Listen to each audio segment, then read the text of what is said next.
অনেকের মধ্যেই প্রশ্ন হচ্ছে যে যুবসাথী অর্থাৎ যে যুব শক্তি যে প্রকল্পটি ছিল সেটা কি আমরা 4,000 টাকা মানে 3,000 টাকা করে পাবো? এই প্রশ্ন কিন্তু অনেকের মধ্যেই আছে। প্রথমে বলে রাখি, এটা কিন্তু আর যুবশক্তি রইল না, এটা কিন্তু হয়ে গেছে ভরসা প্রকল্প। সরকার পক্ষ বাজেট ক্ষেত্রে কিন্তু এর নাম কিন্তু পরিবর্তন করেছেন এবং নাম দিয়েছেন ভরসা প্রকল্প।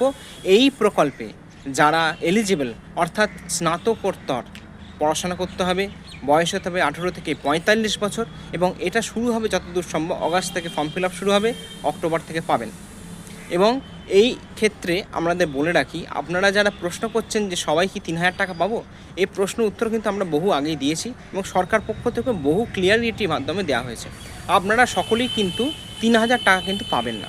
পাবেন হচ্ছে আপনারা 3,000 টাকা তারাই পাবেন যারা স্নাতকোত্তর পড়াশোনা করেছেন, অর্থাৎ স্নাতক যারা গ্র্যাজুয়েশন কমপ্লিট করেছেন তারা 3,000 টাকা পাবেন এবং যারা স্নাতক থেকে কম পড়াশোনা বেশি যে করেন, যে মাধ্যমিক উচ্চ মাধ্যমিক করেছেন, তারা পাবেন কিন্তু 2,000 টাকা। সরকার পক্ষ থেকে ইতিমধ্যে জানিয়ে দেওয়া হয়েছে এবং এছাড়া নতুন কিছু আপডেট এলে আপনাদের সামনে আমরা খুবই তাড়াতাড়ি এটাকে আপনাদের সামনে নিয়ে আসবো।